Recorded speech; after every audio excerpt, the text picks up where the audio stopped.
వర్తమానం అందించవలసిందిగా వచ్చిన దేవునికి స్తోత్రం.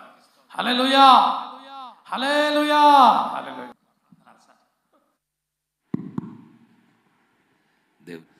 హల్లెలూయా, హల్లెలూయా, హల్లెలూయా. దేవునికి స్తోత్రం కలుగును గాక. చాలా సంతోషం. మళ్ళా చాలా రోజుల తర్వాత దేవుని వాక్యాన్ని మీతో కలిసి పంచుకోవడానికి దేవుడిచ్చిన ఈ గొప్ప భాగ్యాన్ని బట్టి వందనాలు చెల్లిస్తున్నాను. అనేక సార్లు నన్ను ప్రేమతో ఆహ్వానిస్తూ దేవుని వాక్యాన్ని అందించడానికి పురికొల్పుతున్నటువంటి దైవజనులు జాషువా పాస్టర్ గారిని బట్టి, అలాగే ఎప్పుడు సమయం ఉంటే అప్పుడు మన చర్చికి వచ్చేయి అని చెప్పి నన్ను బలపరిచినటువంటి అక్క అంశమతి మేరీ అక్క గారికి నా హృదయపూర్వకమైనటువంటి వందనాలు చెల్లిస్తూ ఉన్నాను. ఈరోజు ఓ ప్రత్యేకమైనటువంటి అంశాన్ని దేవుని వాక్యపు వెలుగులో పరిశుద్ధాత్మ సహాయముతో మనము ధ్యానం చేయబోతూ ఉన్నాం. ఈరోజు మనం ధ్యానం చేయబోయేటటువంటి అంశం ఏంటంటే, యేసుక్రీస్తు రెండవ రాకడలో సంఘము ఎత్తబడిన తరువాత విడవబడేదెవరు, విడవబడినటువంటి వారికి కలిగేటటువంటి శ్రమలేంటి అనేటటువంటివి వీలైనంత వరకు సమయానుకూలంగా క్లుప్తంగా మనం ధ్యానం చేయడానికి ప్రయత్నం చేద్దాం. ఈ రెండవ రాకడ అనేటటువంటిది చాలా పెద్ద సబ్జెక్టు. దానిలో అనేకమైన అంశాలు ఉన్నాయి. ఇప్పుడు నేను అనేక ప్రాంతాల్లో, అనేక జిల్లాలలో, రాష్ట్రాలలో ఈ రెండో రాకడ వర్తమానాలే అందిస్తూ ఉన్నాను. సుమారు 33 సంవత్సరాలు రక్షణ సువార్తను అందించాను. ఆ తరువాత ప్రభు నాతో మాట్లాడి రాకడ సువార్త అందించమని చెప్పినప్పుడు ప్రభువుని మాటను బట్టి ఇప్పుడు ఎక్కడికి వెళ్ళినా రెండో రాకడను గురించినటువంటి వర్తమానాలు అందిస్తూ ఉన్నాను. చిన్న ప్రార్థన చేసుకొని ఈ యొక్క వర్తమానంలోకి మనం వెళ్దాం. అందరూ కూడా కళ్ళు మూసుకోండి. మోకరించగలిగినటువంటి వారు మోకరించండి. పరిశుద్ధుడవైన మా తండ్రి, ప్రేమపూర్ణుడవైన మా రక్షక, మీ పాదములకు స్తుతులు, స్తోత్రములు, వందనాలు చెల్లించుకొనుచున్నాం.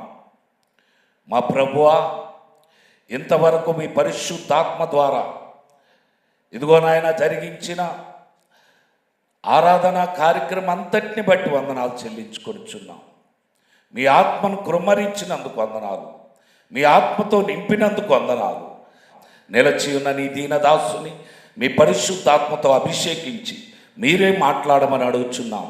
మీరు మాట్లాడుచుండగా మీ మెల్లనైన స్వరము మేమందరం తేటగా స్పష్టముగా వినుటకు, గ్రహించుటకు, అనుసరించి నడుచుకుంటకు మీ పరిశుద్ధాత్మ ఆదరణ మాకందరికీ దయచేయమని మా ప్రభువును మీ ప్రియకుమారుడైన యేసుక్రీస్తు అతి ప్రశస్తమైన అతి పరిశుద్ధమైన నామంలో ప్రార్థించి బ్రతిమలాడి అడిగి వేడుకొనుచున్నాం తండ్రి, ఆమేన్.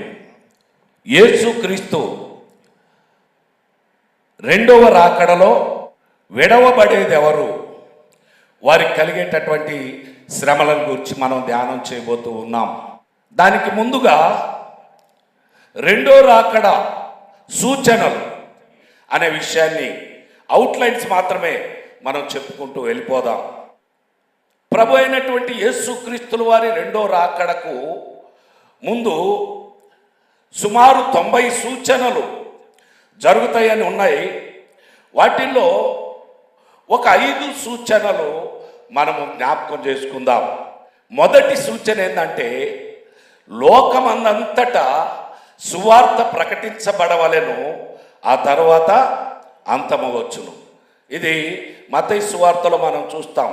మత్తయి సువార్త 24వ అధ్యాయం 14వ వచనంలో, మరియు ఈ రాజ్య సువార్త ఈ రాజ్య సువార్త సకల జనములకు సాక్షార్థమై లోకమందంతటను ప్రకటింపబడును. అటు తరువాత అంతమవచ్చును. అది ఇప్పుడు జరుగుతూ ఉంది. ఇంత ముందు రోజుల్లో దైవ సేవకులు సంఖ్యకు తగిలించుకొని సైకిల్ మీదనో కాలినడకనో అనేక గ్రామాలు వెళ్ళి సువార్త ప్రకటించేవారు. అప్పుడు అంత త్వరగా సువార్త అన్ని ప్రాంతాలకు రీచ్ అయ్యేది కాదు. కానీ ఈరోజు టీవీల ద్వారా, సెల్ ఫోన్ల ద్వారా, ఇంకా బైకుల ద్వారా, కార్ల ద్వారా సువార్త అతి వేగంగా వెళ్తా ఉంది. అంటే త్వరలోనే రెండో రాకడ రాబోతుందని గుర్తుపెట్టుకోవాలి. ఇది మొదటి సూచన. తర్వాత రెండో సూచన ఏంటంటే, ఇశ్రాయేలు ప్రజలందరూ కూడా తమ స్వదేశానికి రావాలి. ఇప్పుడు ఇజ్రాయెల్ ప్రజలందరూ కూడా స్వదేశంలో లేరు, చెదరగొట్టబడి ఉన్నారు. వాళ్ళందరూ కూడా తమ స్వదేశానికి చేరుకుంటారు. ఇప్పటికే సుమారు 80-85% మంది ఇజ్రాయెల్ దేశం వచ్చారని ఆయా న్యూస్ల ద్వారా తెలుస్తూ ఉంది. ఇజ్రాయెల్ ప్రజలందరూ ఎప్పుడైతే ఆ యొక్క ఇజ్రాయెల్ దేశం చేరుకుంటారో అప్పుడు రెండో రాకడ వస్తుందని గుర్తుపెట్టుకోవాలి. అంతేకాదు మూడో విషయం ఏంటంటే, యెరూషలేము దేవాలయం కట్టబడాలి. ఇప్పటికే 3 సార్లు యెరూషలేము దేవాలయం కట్టబడింది, పడగొట్టబడింది. ఇప్పుడు 4వసారి యెరూషలేము దేవాలయం కట్టడానికి సిద్ధపడతా ఉన్నారు. యెరూషలేము దేవాలయం కట్టబడడం పూర్తయితే రెండో రాకడ వస్తుందని గుర్తుపెట్టుకోవాలి. తర్వాత 4వ సూచన ఏంటంటే, అంత్యక్రీస్తు రాజ్య స్థాపన జరగాలి. రాజ్య పరిపాలన కాదు, రాజ్య స్థాపన. అంత్యక్రీస్తు రాకడకు ముందే ఆయన రాజ్యాన్ని స్థాపించుకుంటాడు. ఎప్పుడైతే సంఘం ఎత్తబడుతుందో వెంటనే అంత్యక్రీస్తు ప్రత్యక్షమవుతాడు. అప్పటి నుండి అంత్యక్రీస్తు యొక్క రాజ్య పరిపాలన జరుగుతుంది. ఇప్పుడు రాజ్య స్థాపన మాత్రం జరుగుతుంది. తర్వాత 5వ విషయం ఏంటంటే, ప్రకృతి సంబంధమైనటువంటి సూచనలు. అనేక సూచనలు ప్రభులు వారు చెప్పారు, అనేక సూచనలు మనకు కనబరిచారు. ప్రకృతి సంబంధంగా భూకంపాలు కలుగుతాయి, వరదలు వస్తాయి, తుఫాన్లు వస్తాయి, సునామీలు వస్తాయి, రాజ్యం మీదకి రాజ్యం లేస్తుంది, దేశం మీదకి దేశం లేస్తుంది.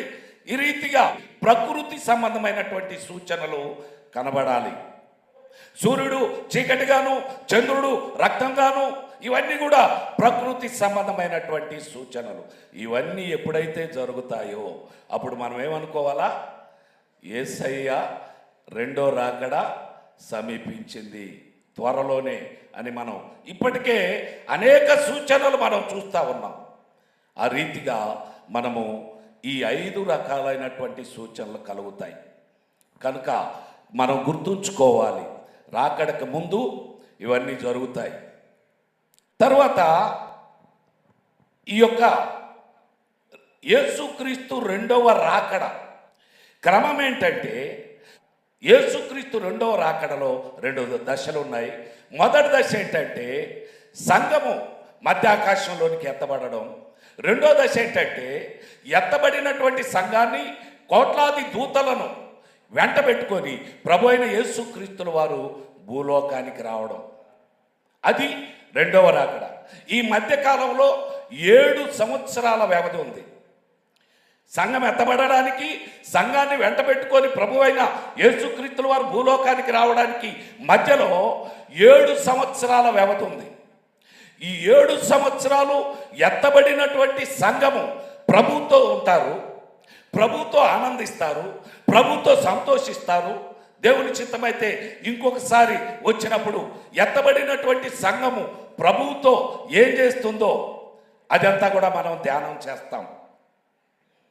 అయితే ఎత్తబడిన సంఘం ప్రభువుతో ఆనందిస్తూ ఉంటే విడవబడినటువంటి వారు 7 ఏళ్ల శ్రమల కాలంలో ఉంటారు.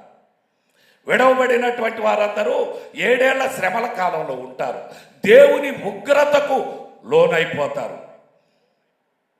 దేవుడే వారికి శ్రమలు పెడతాడు, సాతాను కాదు, అంత్యక్రీస్తు కాదు. వారు పెట్టే శ్రమలు వేరే. కానీ విడవబడినటువంటి వారికి దేవుని ఉగ్రత వలన అనేక శ్రమలు వస్తాయి.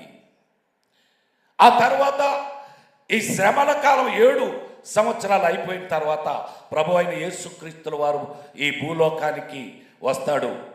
ఒలీవ కొండ మీద ఆయన దిగుతాడు. ఆ తర్వాత 1000 ఏళ్ల రాజ్య పరిపాలన జరుగుతుంది. అప్పటికి మానవ పరిపాలన ముగించబడి దైవ పరిపాలన మొదలవుతుంది. అది 1000 ఏళ్ల పరిపాలన.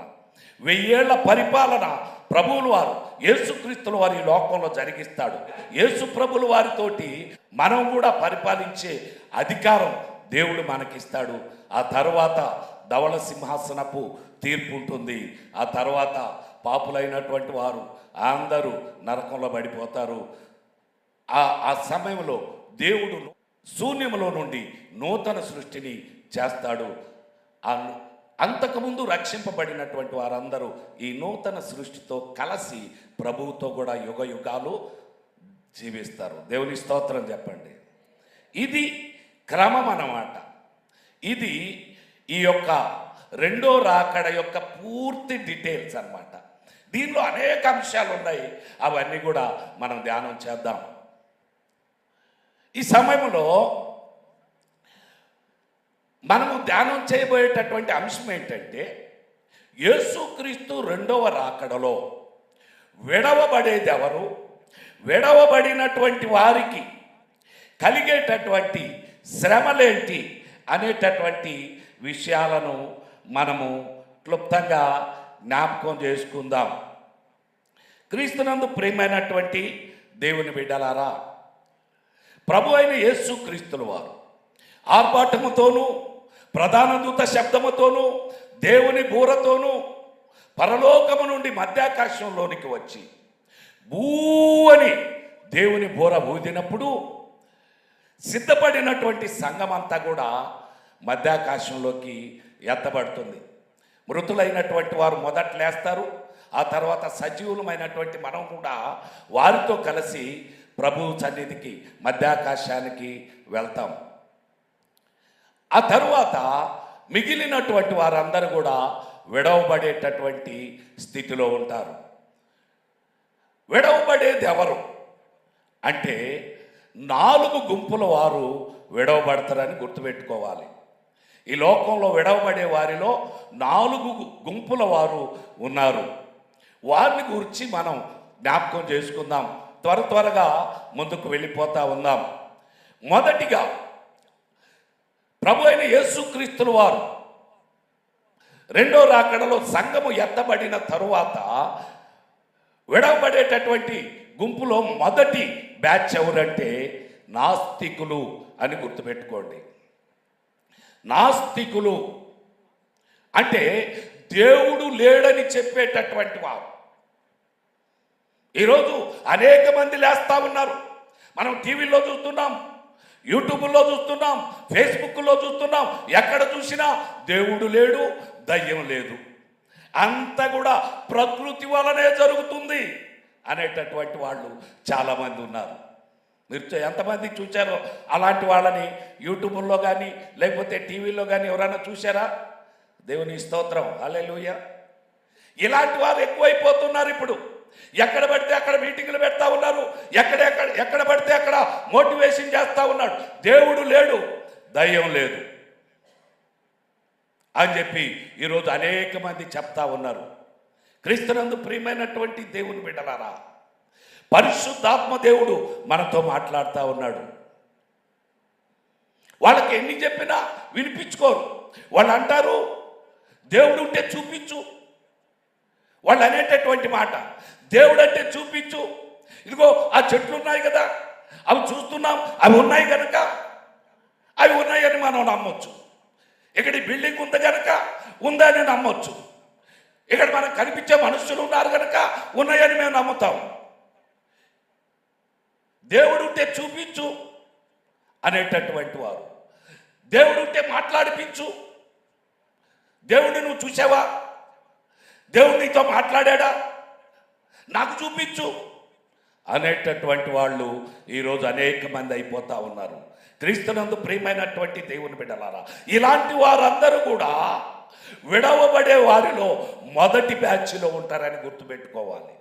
ఇలాంటి వారందరూ విడవబడే దానిలో మొదటి బ్యాచ్లో ఉంటారు.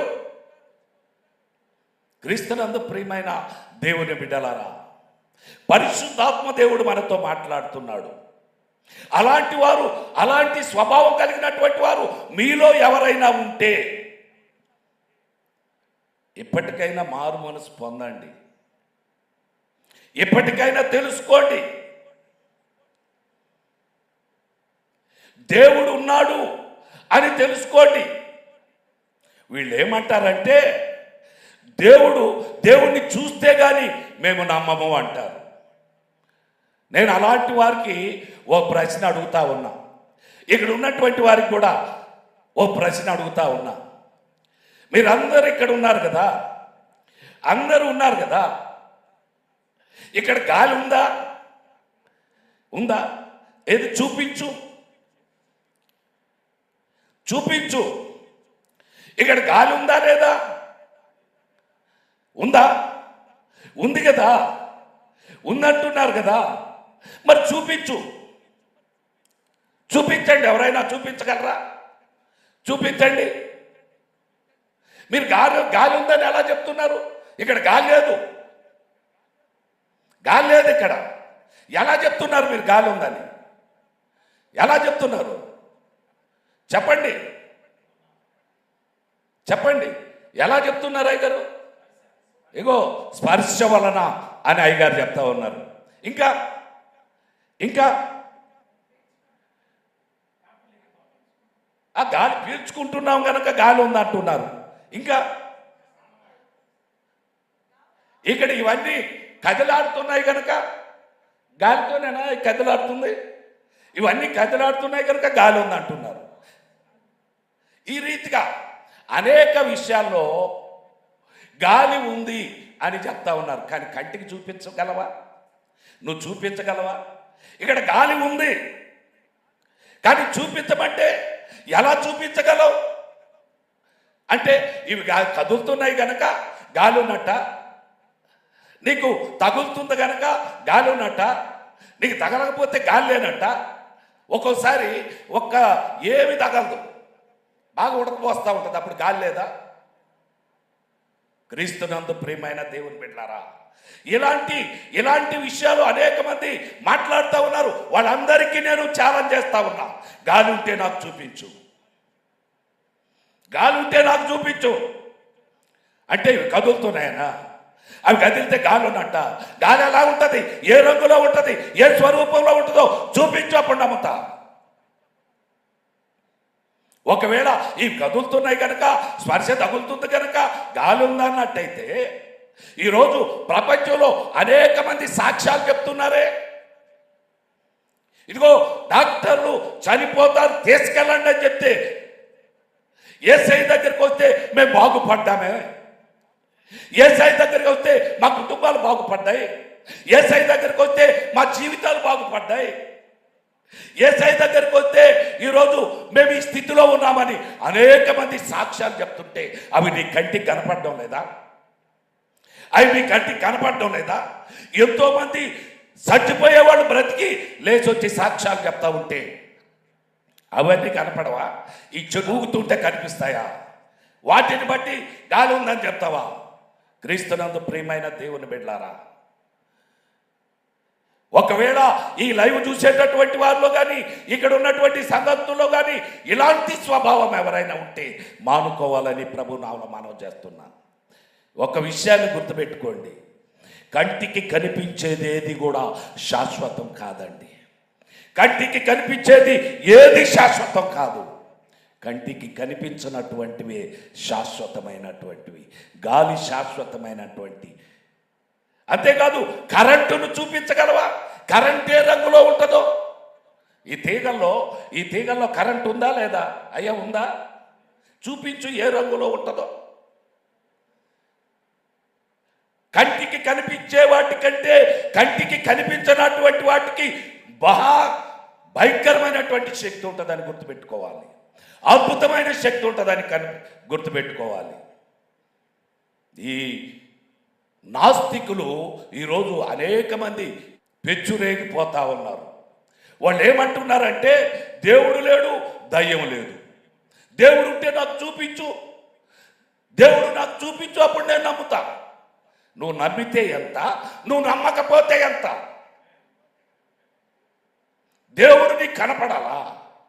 దేవుడు నీకు కనపడి అయ్యా ఇదిగో నేను దేవుణ్ణి, నన్ను నమ్ము అని నీకు చెప్పాలా? బుద్ధి లేని మాటలు అవన్నీ, బుద్ధి లేని మాటలు. దేవుడు నీకు కనిపిస్తే నువ్వు నమ్ముతావా? దేవుడు నీకు కనిపించి నీతో మాట్లాడాలా? నువ్వు నమ్మకపోతే రేపు విడవబడతావు. రేపు సంఘం ఎత్తబడిన తర్వాత అప్పుడు తెలుస్తుంది నీ పరిస్థితి ఏంటో. నువ్వు పరీక్షించుకో, ఎప్పటికైనా పరీక్షించుకో. ఇలాంటి వారి గూర్చి దేవుని వాక్యం ఏమి సెలవిస్తుందో చూద్దాం. కీర్తనల గ్రంథం 14వ కీర్తన 1వ వచనం. కీర్తనల గ్రంథం 14వ కీర్తన 1వ వచనం. దేవుడు లేడని బుద్ధిహీనులు తమ హృదయములో అనుకుందురు, వారు చెడిపోయిన వారు అసహ్య కార్యములు చేయుదురు. చూసారా? దేవుడు లేడని బుద్ధిహీనులు తమ హృదయములో అనుకుందురు. ఈ దేవుడు లేన అనేటటువంటి వారందరూ ఎవరు? బుద్ధిహీనులని గుర్తుపెట్టుకోండి. దేవుడు లేడని బుద్ధిహీనులు, బుద్ధి లేనోళ్ళు. ఈ మాట అనేది బుద్ధి లేనోళ్ళు, పరిశుద్ధ గ్రంథ ప్రకారం బుద్ధి లేనటువంటి వారు. వాళ్ళు ఎలాంటి వారంట? చెడిపోయిన వారును, అసహ్య కార్యాలు చెడిపోయినటువంటి వాళ్ళు ఇష్టానుసారంగా మాట్లాడతారు, ఇష్టానుసారంగా జీవిస్తారు, ఇష్టానుసారంగా ప్రవర్తిస్తారు. దేవుని మీద భయము భక్తి లేకుండా వాళ్ళు ఇష్టానుసారంగా ప్రవర్తిస్తూ ఉన్నారు. వాళ్ళు ఏమైనా చేయొచ్చు. వాళ్ళకి భయం లేదు, భక్తి లేదు. దేవుడు లేడు కనుక వాళ్ళకి భయం లేదు, భక్తి లేదు. వాళ్ళు ఎలాంటి కార్యాలైనా చేయొచ్చు. అందుకే దేవుని వాక్యం సెలవిస్తుంది, దేవుడు లేడని బుద్ధిహీనులు తమ హృదయములో అనుకొందురు, వారు చెడిపోయిన వారు. వాళ్ళు ఎలాంటి వాళ్ళంట? చెడిపోయినటువంటి వారు. వారు చేసే కార్యక్రమాలు ఎలాంటి అంటే అసహ్య కార్యాలు వారు చేయుదురు. ఇదండి డార్విన్ అనేటటువంటి అతడు నాస్తికుడిగా, హేతువాదిగా మారి పరిణామ సిద్ధాంతం ఒకటి చెప్పాడు. పరిణామ సిద్ధాంతం ఏంటంటే కోతిలో నుండి మనిషి వచ్చాడు. అది ప్రపంచమంతా నమ్మింది. నేను చిన్నప్పుడు పాఠ్య పుస్తకాల్లో కూడా చూసేవాడిని. ముందు ఒక కోతి కనిపిస్తుంది, 4 కాళ్ళతో నడిచే కోతి. కొంచెం ముందుకు పోతే ఇంకొక కోతి కొంచెం ఒంగోని నడుస్తుంది. ఇంకొక కోతి ముందుకు పోతే ఇంకొక కోతి కొంచెం నిలబడి నడుస్తుంది. ఇంకొంచెం ముందుకు పోతే ఇంక మనిషి రూపంలో ఉండే కోతి కొంచెం చక్కగా నిలబడుతుంది. ఆ తర్వాత మనిషి నడుస్తున్నట్టుగా. అంటే కోతిలో నుండి మనిషి వచ్చాడు అంటే ప్రపంచమంతా చాలా మంది నమ్మారు. తప్పుడు సిద్ధాంతం, పరిణామ సిద్ధాంతం అని. కోతిలో నుండి మనిషి వచ్చాడా? మీ నాయన్ని అడగండి, పిల్లలు ఉంటే పెద్దలున్నా మీ నాయన్ని అడగండి, మీ తాతను అడగండి, మీ ముత్తాతను అడగండి. ఎప్పుడైనా కోతి మనిషిగా మారిందా? అప్పుడు మారి ఉంటే ఇప్పుడు మారాలి కదా. మన ముందు ఎన్నో కోతులు ఉన్నాయి కదా. అప్పుడు మారిన కోతి ఇప్పుడు ఎందుకు మారడం లేదు? సరే, కోతిలో నుండి మనిషి వచ్చాడు అనుకోండి, మనిషిలో నుండి ఇంకొక రకమైన జంతువు రావాలి కదా. మనిషిలో నుండి మనిషే వస్తున్నాడు కదా. హేతువాదులుగా మారి డార్విన్ అనేటటువంటి అతను ఈ సిద్ధాంతాన్ని తీసుకొచ్చాడు. దేవుడు లేదు, ఈ పరిణామ సిద్ధాంతంలో ఒకదారిలో నుండి ఒకటి మార్పు చెందుతూ కోతిలో నుండి మనిషిగా మారాడని. మీకు ఒక విషయాన్ని నేను చెప్పాలనుకుంటున్నాను. ఈ డార్విన్ అనేటటువంటి అతను చనిపోయేటప్పుడు హెబ్రీ పత్రిక చదివి రక్షణ పొంది, మారు మనసు పొంది ఆయన ప్రభువునందు నిద్రించాడు. దేవుని స్తోత్రం చెప్పండి. క్రీస్తునందు ప్రియమైన దేవుని బిడ్డలారా, ఒకవేళ లైవ్ చూస్తున్నటువంటి వారిలో ఉన్నటువంటి దేవుని బిడ్డలారా, ఇలాంటి స్వభావం మీలో ఉంటే ఇప్పటికైనా మారు మనసు పొందండి. ఇప్పటికైనా మారు మనసు పొందండి. లేకపోతే రేపు సంఘం ఎత్తబడిన తర్వాత నువ్వు విడవబడతావు. విడవబడిన తర్వాత నీ పరిస్థితి భయంకరమైన పరిస్థితి.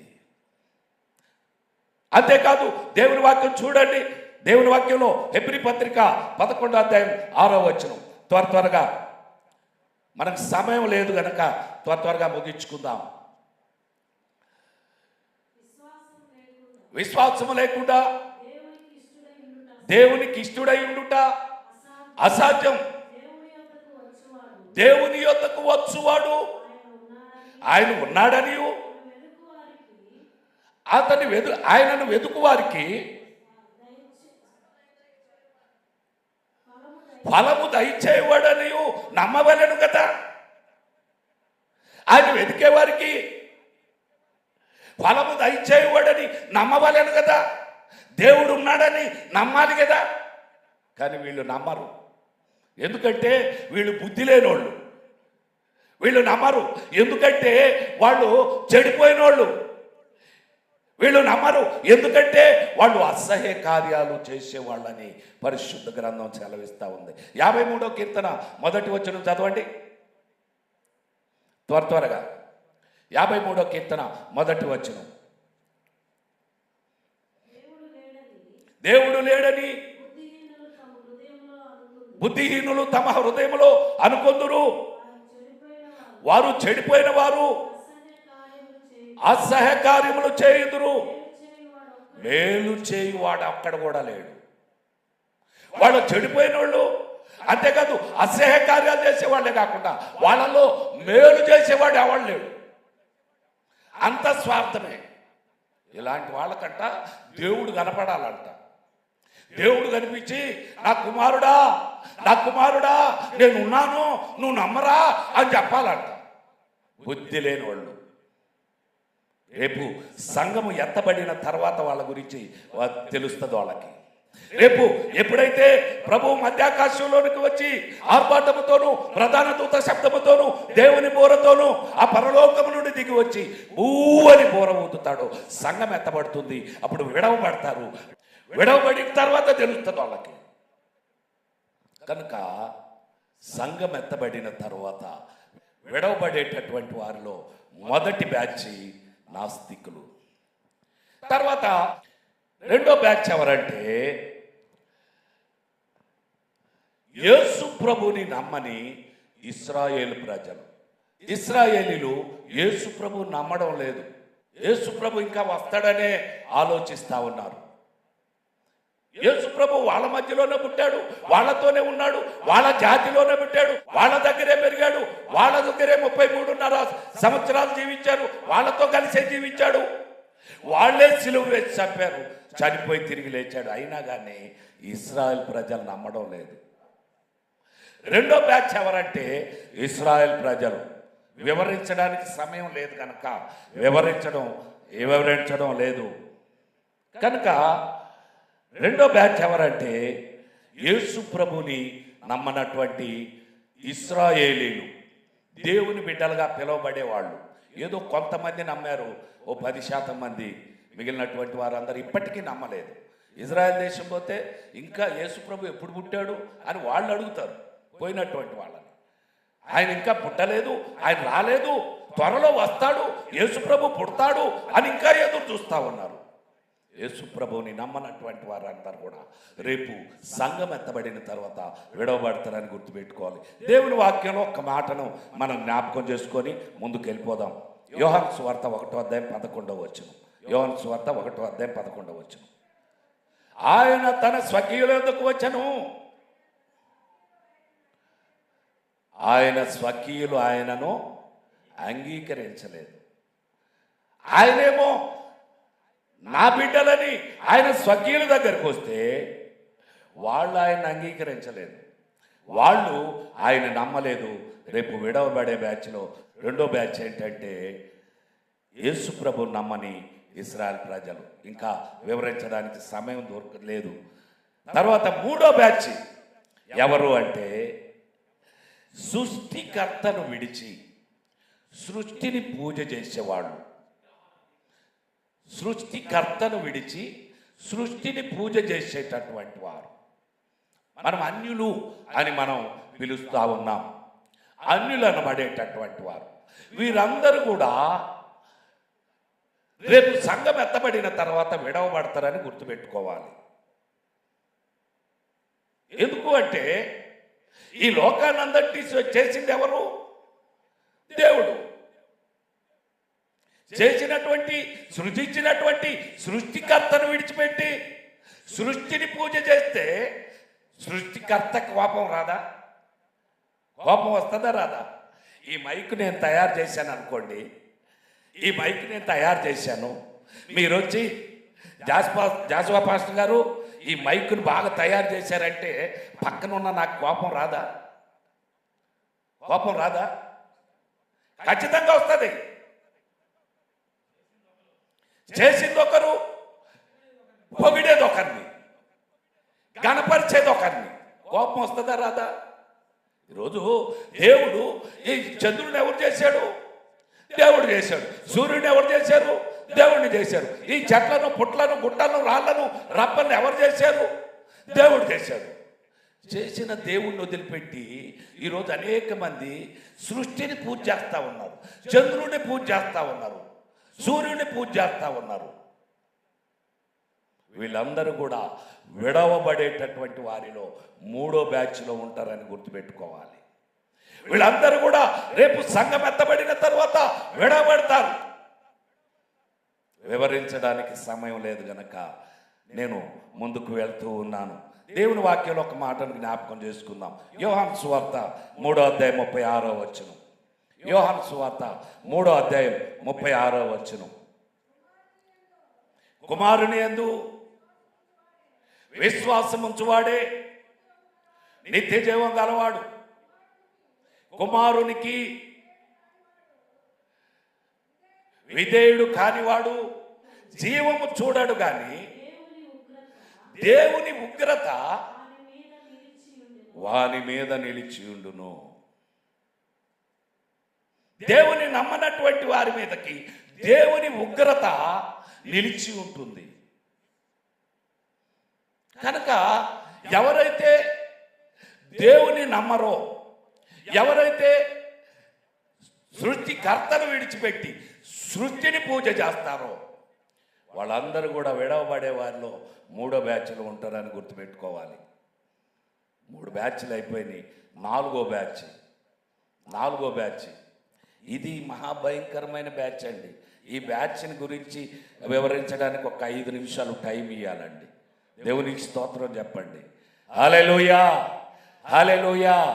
ఎందుకంటే చాలా తగ్గించుకుంటాను. ఇదంతా కూడా గంట 2 గంటలు చెప్తే కానీ సరిపోని సబ్జెక్ట్ ఇది. కానీ మన కొరకు, మన సంఘ టైమింగ్ కొరకు తగ్గించేస్తా ఉన్నా. దేవుని స్తోత్రం చెప్పండి. క్రీస్తునందు ప్రియమైనటువంటి దేవుని బిడ్డలారా, రేపు సంఘం ఎత్తబడిన తర్వాత విడవబడే వారిలో 4వ గుంపండి. వీళ్ళు చాలా భయంకరమైనటువంటి గుంపండి. వీళ్ళు ఎవరంటే నామకార్థ క్రైస్తవులు. ఈ విషయాన్ని గుర్తుపెట్టుకోండి. ఇందాక అక్కగారు తిడతా ఉంటే నాకు భలే ఇష్టం ఏంటంటే, ఈ సంఘం అంటే, ఈ మందిరం అంటే ఎప్పుడు పిలిచినా రావాలని ఎందుకు ఇష్టం అంటే, ఈ సంఘంలో క్రమశిక్షణ ఉంది. క్రమశిక్షణ. కొన్ని సంఘాలకు నేను వెళ్ళినప్పుడు మీరు ఎట్లాగున్నా పర్వాలేదు, తాగేవాళ్ళు తాగండి, తిరిగేవాళ్ళు తిరగండి, లంచాలు తీసుకునే వాళ్ళు లంచాలు తీసుకోండి, ఎప్పుడైనా రండి, 10 గంటలకు రండి, 11 గంటలకు రండి, 1 గంటకు రండి, ఎప్పుడైనా రండి, మీ ఇష్టానుసారంగా వచ్చిపోవచ్చు అనేటటువంటి సంఘాలు చాలా ఉన్నాయి. కానీ ఇక్కడ మీరు వచ్చినా రాకపోయినా పర్వాలేదు, కానీ యథార్థంగా ఉండండి, యథార్థంగా ఉండండి. టైం ప్రకారం రండి. దేవుని ఆశీర్వాదాలు మీరు పొందుకోవాలంటే, మీరు ఆశీర్వదించబడాలంటే, మీ కుటుంబాలు ఆశీర్వదించబడాలంటే క్రమం ఉండాలి. ఈరోజు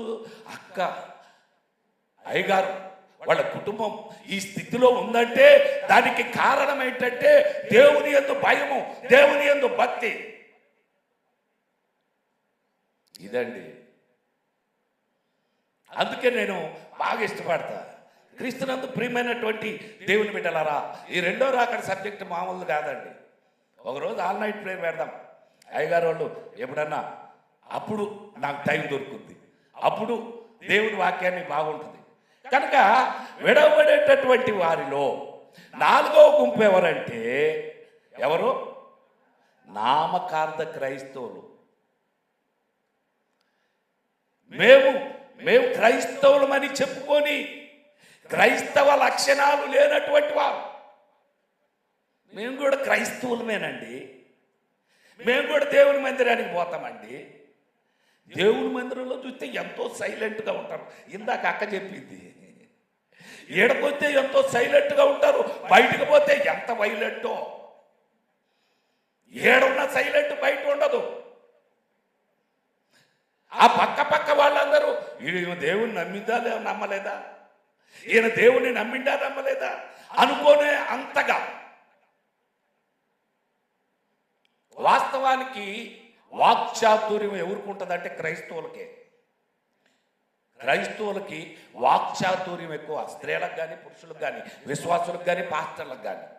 వాళ్ళకి ఓ టైం ఇచ్చి మాట్లాడమంటే మాట్లాడగలిగిన కెపాసిటీ ఎవరికి ఉంటుందంటే క్రైస్తవులకే.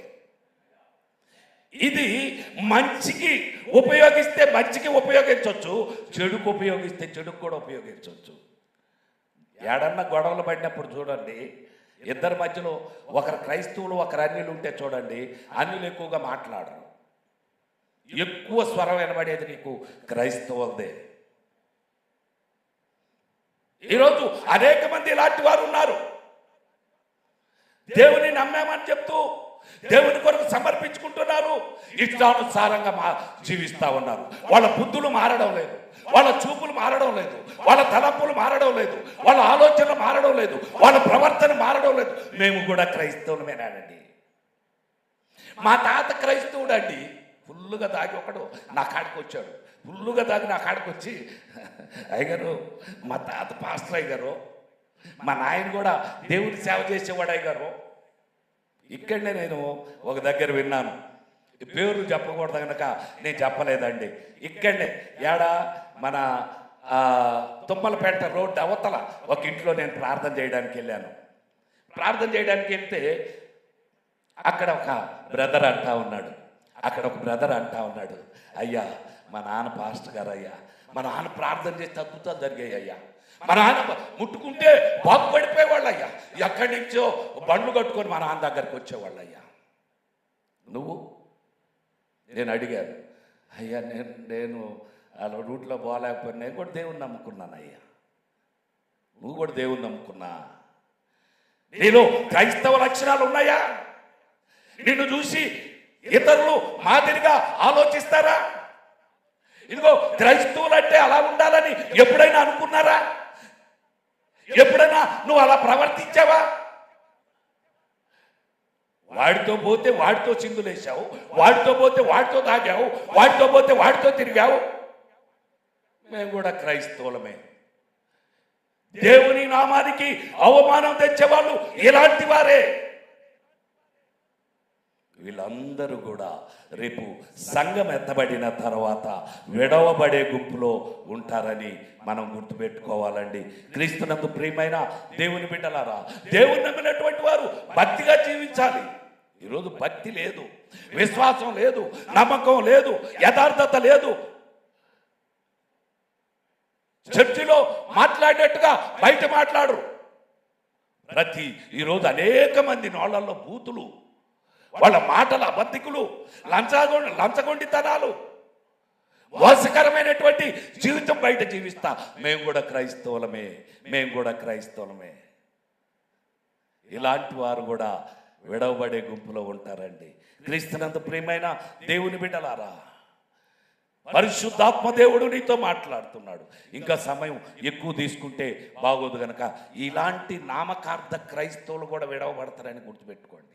రేపు ప్రభువైన యేసుక్రీస్తు వారు ఆర్భాటముతోనూ, ప్రధాన దూత శబ్దముతోనూ, దేవుని బూరతోనూ ఆ పరలోకము నుండి మధ్యాకాశంలోనికి వచ్చి దేవుని బూర ఊవని ఊదినప్పుడు విడవబడేటటువంటి 4వ బ్యాచ్ ఎవరు అంటే నామకార్థ క్రైస్తవులు. వారిని గూర్చి దేవుని వాక్యం ఏం సెలవిస్తుందంటే ప్రకటన గ్రంథం 3వ అధ్యాయం 1వ వచనం చూడండి.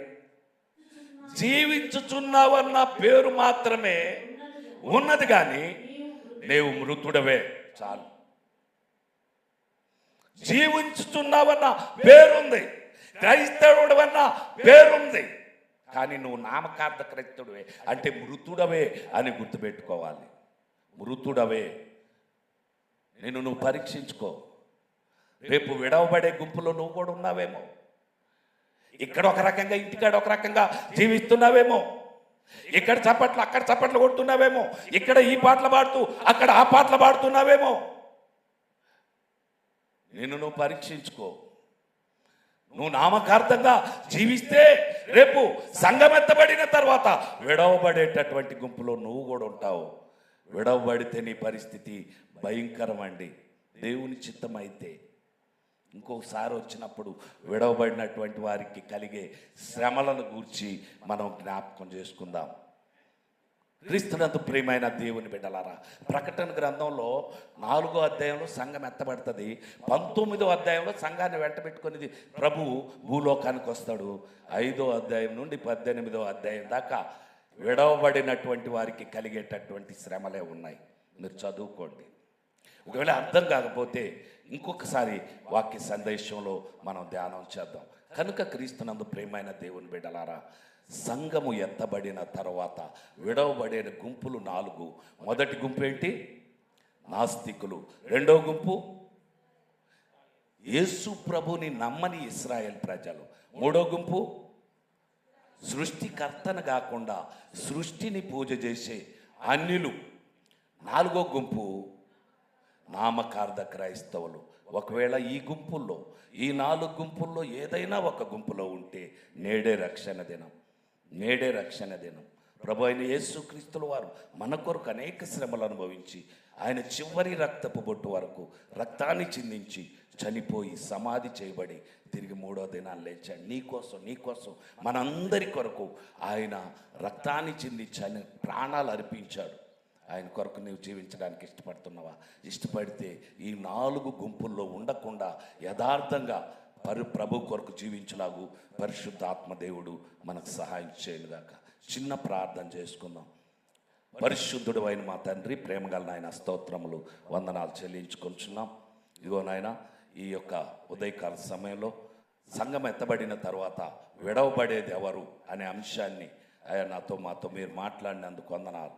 ఇదిగో నాయన, ఈ మాటలకు నీరు గట్టి ఫలింప చేయమని, ఇంకా అనేక చోట్ల గొప్పగా నన్ను వాడుకొని మహిమ పొందమని, మీకే మహిమ ఘనత ప్రభావాలు ఆరోపిస్తూ ఆహ్వానించినటువంటి బిడ్డలను, సంఘాన్ని, ఈ కుటుంబాలనందరినీ కూడా దీవించి ఆశీర్వదించమని, ఎత్తబడే సంఘంలో మేమందరం ఉండి మీతో కూడా ఆనందించుటకు సహాయం చేయమని యేసుక్రీస్తు నామములో ప్రార్థిస్తున్నాం తండ్రి.